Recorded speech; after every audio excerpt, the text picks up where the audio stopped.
Hello friends, सोचो एक लड़की जो अपनी जान बचाने के लिए भाग रही है, पीछे पुलिस लगी हुई है और वो एक ऐसे छोटे से शहर में आकर छिप जाती है जहाँ हर चीज शांत है, लेकिन उसका अतीत वो उसे छोड़ने वाला नहीं है। आज की इस स्टोरी में आपको मिलेगा romance plus mystery plus suspense plus emotional twist और सबसे खास बात, इसका एंड आपको पूरी तरह शॉक कर देगा। तो अगर आप ऐसी स्टोरी पसंद करते हो जो दिल भी छुए और दिमाग भी हिला दे, तो वीडियो को एंड तक जरूर देखना, क्योंकि ये सिर्फ एक लव स्टोरी नहीं है, ये एक छुपे हुए सच की कहानी है। तो चलिए बिना टाइम वेस्ट किए शुरू करते हैं आज की मूवी की कहानी। हेलो फ्रेंड्स, आज मैं आपको सेफ हेवन एक रोमांटिक मिस्ट्री मूवी एक्सप्लेन करने वाला हूँ। ये मूवी निकोलस स्पार्क्स के नॉवेल पर बेस्ट है। निकोलस स्पार्क्स बहुत ही बेहतरीन रोमांटिक कहानियां लिखते हैं। आपने द नोटबुक मूवी का नाम तो सुना ही होगा, वो भी उन्होंने ही लिखी थी। आज की हमारी मूवी भी उनकी बेस्ट रोमांटिक स्टोरीज में से एक है। इसमें मिस्ट्री भी है और इसका एंडिंग थोड़ा अनएक्सपेक्टेड है, लेकिन बहुत ही सेटिस्फाइंग भी है। तो चलिए कहानी शुरू करते हैं। मूवी की शुरुआत होती है और हम देखते हैं एक लड़की भाग रही होती है। ये हमारी मेन कैरेक्टर है जिसका नाम है केटी। केटी अपनी नेबर से मदद मांगती है, लेकिन तुरंत वहाँ से निकलकर बस स्टॉप पहुँच जाती है। उसके पीछे पुलिस लगी होती है, लेकिन वो किसी तरह उनसे बचकर निकल जाती है। केटी बस पकड़ती है जो उसे एक छोटे से टाउन साउथ पोर्ट लेकर जाती है। ये एक शांत और सुंदर जगह होती है। केटी यहाँ आकर रहने लगती है और काम ढूंढ लेती है। दूसरी तरफ जो पुलिस ऑफिसर उसे ढूंढ रहा था, वो बस स्टॉप के सीसीटीवी फुटेज चेक करता है और उसे पता चल जाता है कि केटी अटलांटा जाने वाली बस में बैठी थी। इससे उसकी टेंशन और बढ़ जाती है, क्योंकि अटलांटा से वो कहीं भी जा सकती है। केटी रहने के लिए जंगल के पास एक छोटा सा पुराना घर खरीद लेती है। रात में उसे डरावने सपने आते हैं और वो ठीक से सो नहीं पाती। आसपास जंगल होने की वजह से अजीब आवाजें भी आती रहती है। अगले दिन केटी शॉपिंग करने जाती है, जहाँ उसकी मुलाकात एक छोटी लड़की लेक्सी से होती है। केटी उससे पेंट के बारे में पूछती है, क्योंकि वो अपने घर का फ्लोर पेंट करना चाहती है। लेक्सी मजाक में कहती है कि फ्लोर कौन पेंट करता है, लेकिन फिर उसे सन जैसा ब्राइट कलर चुनने का सुझाव देती है। तभी वहाँ लेक्सी के फादर एलेक्स आते हैं, जो इस कहानी के दूसरे मेन कैरेक्टर है। एलेक्स केटी से बात करता है, लेकिन थोड़ा नर्वस लगता है। उसके साथ एक बुजुर्ग आदमी रोजर भी काम करता है, जो एलेक्स को छेड़ता है। आगे हम देखते हैं कि केटी एक कैफे में काम कर रही होती है। तभी पुलिस वहाँ आती है और केटी डर जाती है कि शायद वो उसे पकड़ने आए हैं, लेकिन ऐसा नहीं होता। जब केटी घर लौटती है तो वहाँ एक औरत होती है जिसका नाम जो है। वो कहती है कि वो उसकी पड़ोसी है और अकेली रहती है, इसलिए मिलने आई थी। धीरे धीरे जो और केटी की दोस्ती हो जाती है। अगले दिन केटी फिर से एलेक्स की शॉप पर जाती है। एलेक्स उससे नंबर मांगता है ताकि पेंट आने पर उसे बता सके, लेकिन केटी नंबर देने से मना कर देती है। जब वो जा रही होती है तो लेक्सी उसे एक पेंटिंग गिफ्ट करती है, जो केटी को बहुत पसंद आती है। रास्ते में केटी फिर जो से मिलती है और दोनों बातें करते हुए वॉक करती है, जो कहती है कि ये शहर बहुत खूबसूरत है और वो हमेशा दुनिया घूमना चाहती थी, लेकिन कभी मौका नहीं मिला। धीरे धीरे केटी को ये टाउन पसंद आने लगता है और वो यहाँ रहने का फैसला कर लेती है। दूसरी तरफ केटी के बॉस उसे बताती है कि एलेक्स की वाइफ कुछ साल पहले गुजर चुकी है और उसके बाद वो बहुत टूट गया था, लेकिन अब केटी के आने के बाद वो फिर से खुश दिखने लगा है। कुछ दिनों बाद केटी पेंट लेने आती है। पेंट बहुत भारी होता है तो एलेक्स उसे घर छोड़ने का ऑफर देता है। पहले केटी मना कर देती है, लेकिन बाद में मान जाती है। एलेक्स पेंट घर के अंदर रखने आता है, लेकिन केटी उसे अंदर आने नहीं देती, जिससे साफ पता चलता है कि वो किसी पर जल्दी भरोसा नहीं करती। केटी घर का फ्लोर पेंट करती है और अब उसकी दोस्ती जो के साथ काफी गहरी हो चुकी होती है, जो उससे पूछती है कि क्या वो कुछ समय तक यहाँ रहेगी, और केटी कहती है कि हाँ, क्योंकि अब उसे ये जगह अच्छी लगने लगी है। रात में हम देखते हैं कि एलेक्स एक साइकिल रिपेयर करता है और चुपके से केटी के घर के बाहर रखकर चला जाता है। केटी छुपी हुई होती है, उसे लगता है कि कोई उसे ढूंढते ढूंढते यहाँ तक आ गया है, इसलिए वो बहुत डर जाती है। लेकिन सुबह उसे पता चलता है कि ये साइकिल एलेक्स ने गिफ्ट की थी, क्योंकि वो जानता था कि केटी अक्सर पैदल घूमती है और साइकिल से वो जल्दी जा सकेगी। लेकिन केटी को ये बिल्कुल पसंद नहीं आता। वो गुस्से में सीधे एलेक्स के पास जाती है और साइकिल वापस कर देती है। एलेक्स कहता है कि ये सिर्फ एक गिफ्ट था, लेकिन केटी उसे सख्ती से कहती है कि कभी भी रात में इस तरह उसके घर मत आना। अब एलेक्स भी थोड़ा नाराज हो जाता है और कहता है कि अगर कोई तुम्हारे लिए कुछ अच्छा करे तो कम से कम थैंक यू तो कहना चाहिए। अब दोनों एक दूसरे से नाराज हो जाते हैं। रात में केटी और जो साथ में बैठकर बात कर रहे होते हैं। केटी उसे सारी बात बताती है, जो उसे समझाती है कि ये छोटा सा टाउन है, यहाँ लोग ऐसे छोटे छोटे जेस्चर करते रहते हैं। अगर उसे यहाँ रहना है तो इन चीजों की आदत डालनी होगी। वो ये भी कहती है कि यहाँ के लोग बहुत अच्छे हैं और हेल्पफुल है। केटी को अपनी गलती का एहसास होता है कि वो एलेक्स पर ज्यादा हार्श हो गई थी। अगले दिन केटी एलेक्स के पास जाकर माफी मांगती है, लेकिन एलेक्स अभी भी थोड़ा नाराज रहता है और कहता है कि वो अब दोबारा ऐसा कुछ नहीं करेगा। तभी अचानक एलेक्स का बेटा जोश बोट से गिरने लगता है। एलेक्स तुरंत जाकर उसे बचाता है। उसकी बेटी लेक्सी बहुत डर जाती है, लेकिन केटी उसे संभालती है और शांत करती है। एलेक्स अपने बेटे को बचाकर वापस आता है और केटी को थैंक यू कहता है। जाते जाते वो इशारा करता है कि केटी केटी अपनी साइकिल लेना भूल रही है। इसके बाद हम देखते हैं कि जो डिटेक्टिव केटी को ढूंढ रहा था उसे सीसीटीवी में पता चलता है कि केटी ने अपने बाल डाई कर लिए हैं। वो उसका फोटो एडिट करके सभी पुलिस स्टेशनों में भेज देता है और उस पर फर्स्ट डिग्री मर्डरर लिखा होता है। दूसरी तरफ केटी एलेक्स और उसके बच्चों के साथ वक्त बिताने लगती है। एलेक्स उसे बीच पर इनवाइट करता है और वो मान जाती है। वहाँ सब मिलकर एक बहुत खूबसूरत दिन बिताते हैं। एलेक्स का बेटा जोश अपनी माँ को बहुत मिस करता है, इसलिए उसे अच्छा नहीं लगता कि उसके पिता किसी और के करीब जाए, लेकिन फिर भी सब साथ में एंजॉय करते हैं। बीच पर जोश एक मछली पकड़ता है। एलेक्स उसकी फोटो लेना चाहता है, लेकिन जोश मछली को छोड़ देता है। वो कहता है कि फोटो से ज्यादा उस पल को जीना जरूरी है। एलेक्स और केटी बात करते हैं। केटी बताती है कि वो यहाँ नई जिंदगी शुरू करने आई है। एलेक्स बताता है कि वो अपनी वाइफ के साथ यहाँ छुट्टियों पर आता था। फिर जब उसे पता चला कि उसकी वाइफ प्रेग्नेंट है तो उसने यही बसने का फैसला किया। जब एलेक्स केटी को घर छोड़ता है तो केटी उसे अंदर बुलाती है ताकि वो उसका पेंट किया हुआ फ्लोर देख सके, लेकिन फ्लोर अभी भी थोड़ा खराब होता है और एलेक्स का पैर उसमें फंस जाता है, जिस पर दोनों हंस पड़ते हैं। धीरे धीरे दोनों के बीच नजदीकियां बढ़ने लगती है। दूसरी तरफ डिटेक्टिव अब केटी के पुराने पड़ोसियों से पूछताछ कर रहा होता है, लेकिन उसे कुछ खास पता नहीं चलता। आगे हम देखते हैं कि केटी मछली पकड़ना सीख रही होती है। वो पहली बार मछली पकड़ती है और बहुत एक्साइटेड हो जाती है। एलेक्स उसे बोट में फिशिंग के लिए इनवाइट करता है। पहले वो नर्वस होती है, लेकिन मान जाती है। दोनों एक खूबसूरत झील पर जाते हैं। एलेक्स कहता है कि ये उसकी दुनिया की सबसे पसंदीदा जगह है। केटी पूछती है कि क्या वो यहाँ अपनी वाइफ के साथ आता था। एलेक्स कहता है हाँ, और बताता है कि पहले उसे बहुत दर्द होता था, लेकिन अब वो धीरे धीरे ठीक हो रहा है। वो कहता है कि उसकी वाइफ उसकी जिंदगी का खूबसूरत हिस्सा थी और वो उसे कभी भूलना नहीं चाहता। वो ये भी कहता है कि आज वो पहली बार केटी के साथ सच में जी रहा है। तभी अचानक तेज बारिश शुरू हो जाती है। दोनों भागकर एक रेस्टोरेंट में पहुंचते हैं। वहाँ एक खूबसूरत गाना बजता है और दोनों साथ में डांस करने लगते हैं। धीरे धीरे वो एक दूसरे के करीब आ जाते हैं, लेकिन तभी एलेक्स का दोस्त आ जाता है जो एक पुलिस ऑफिसर होता है। उसे देखकर केटी घबरा जाती है। एलेक्स और उसका दोस्त केटी को घर छोड़ते हैं। बाहर आकर एलेक्स उसे पेड़ों के पीछे ले जाता है और दोनों एक दूसरे को किस करते हैं और यहीं से उनकी लव स्टोरी सच में शुरू हो जाती है। एलेक्स का दोस्त उसे छेड़ने ही वाला होता है, लेकिन एलेक्स मना कर देता है। आज एलेक्स पूरे दिन बाहर रहा था, इसलिए उसके बच्चों ने उसे बहुत मिस किया था। अब हमें एक फ्लैशबैक दिखाया जाता है जिसमें केटी और वही डिटेक्टिव एक साथ बैठे होते हैं। यहाँ पता चलता है कि वो डिटेक्टिव ही केटी का पति था और उनका रिश्ता शुरू से ही बहुत अब्यूसिव था। उसे शराब की बुरी आदत थी और एक छोटी सी बात पर वो केटी को बुरी तरह मारता था। इसी वजह से केटी अपनी जान बचाकर वहाँ से भाग गई थी, लेकिन वो डिटेक्टिव उसे हर हाल में ढूंढना चाहता था, इसलिए उसने पूरे देश में उसे वांटेड मर्डरर घोषित कर दिया। ये सब याद करके केटी रोने लगती है। उसे लगता है कि अब एलेक्स उससे नफरत करेगा, इसलिए वो इस टाउन को छोड़ने का फैसला कर लेती है और अपना सामान पैक करने लगती है। तभी उसकी दोस्त जो आती है और उसे रोकने की कोशिश करती है। वो कहती है कि अगर तुम हर बार भागती रहोगी तो कभी भी जिंदगी में रुक नहीं पाओगी। केटी कहती है कि तुम नहीं समझ सकती और उल्टा उसे कह देती है कि शायद तुम भी किसी चीज से भाग रही हो। ये सुनकर जो को बुरा लगता है और वो वहाँ से चली जाती है। थोड़ी देर बाद एलेक्स को एहसास होता है कि उसे केटी की बात सुननी चाहिए थी। वो उसके घर जाता है, लेकिन केटी जा चुकी होती है। एलेक्स कहता है कि वो पुलिस के पास जाएंगे, लेकिन केटी बताती है कि वही पुलिस उसका दुश्मन है। तब एलेक्स उसे गले लगाता है और कहता है कि वो उससे प्यार करने लगा है और अब जो भी होगा वो दोनों मिलकर फेस करेंगे। ये सुनकर केटी रुकने का फैसला कर लेती है। आगे हम देखते हैं कि डिटेक्टिव अब उसी नेबर के पास पहुंचता है जहां केटी पहले गई थी, लेकिन उसे वहां से भी कोई खास जानकारी नहीं मिलती। इधर एलेक्स का बेटा जोश अब केटी को पसंद करने लगता है क्योंकि वो चाहता है कि उसका पिता खुश रहे। फिर आता है 4 जुलाई और पूरा टाउन जश्न मना रहा होता है। इसी दौरान डिटेक्टिव भी उस टाउन में पहुंच जाता है और सीधा एलेक्स की शॉप पर जाता है जहां लेक्सी होती है। वो उससे केटी के बारे में पूछता है, लेकिन लेक्सी बहुत समझदारी से कुछ भी नहीं बताती। जब एलेक्स आता है तो वो सब बीच पर चले जाते हैं जहाँ सब लोग डांस और मस्ती कर रहे होते हैं और वही डिटेक्टिव दूर से केटी को देख लेता है। रात में एलेक्स अपने दोस्तों के साथ फायरवर्क्स देखने चला जाता है और केटी लेक्सी के साथ शॉप में रुकती है। तभी केटी को एक डरावना सपना आता है जिसमें जो उसे बताती है कि जिससे वो भाग रही थी वो यहाँ आ चुका है और जब वो जाती है तो सच में वही डिटेक्टिव उसके घर में खड़ा होता है। वो कहता है कि वो उससे बात करना चाहता है और उसने उसे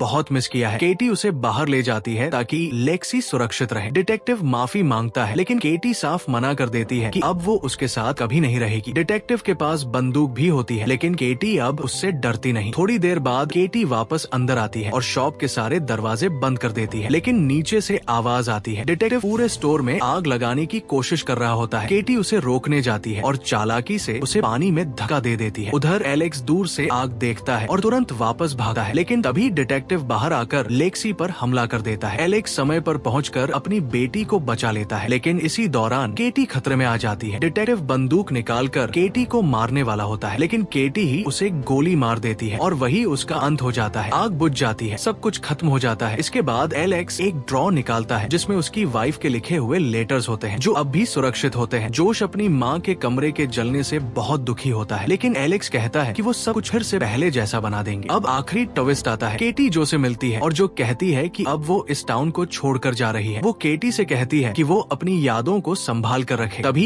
एलेक्स केटी को एक लेटर देता है जो उसकी वाइफ ने अपनी फ्यूचर वाइफ के लिए लिखा था। जब केटी वो लेटर पढ़ती है तो उसमें लिखा होता है कि अगर तुम ये पढ़ रही हो तो एलेक्स तुमसे बहुत प्यार करता है और वो खुश है कि केटी उसकी जिंदगी में आए। और फिर केटी एक फोटो देखती है जिसमें जो दिखाई देती है, यही सबसे बड़ा ट्विस्ट सामने आता है, जो कोई और नहीं बल्कि एलेक्स की वाइफ की आत्मा थी। वो मरने के बाद भी यही थी ताकि वो अपनी फैमिली का ख्याल रख सके और एलेक्स को सही इंसान मिल सके। और अब जब केटी उनकी जिंदगी में आ चुकी है तो जो शांति से वहाँ से चली जाती है। इसी खूबसूरत और इमोशन नोट पर ये मूवी खत्म हो जाती है। अगर आपको ये एक्सप्लेनेशन पसंद आई हो तो वीडियो को लाइक, शेयर और चैनल को सब्सक्राइब करना मत भूलना, क्योंकि मैं ऐसी ही शानदार मूवीज आपके लिए लाता रहता हूँ।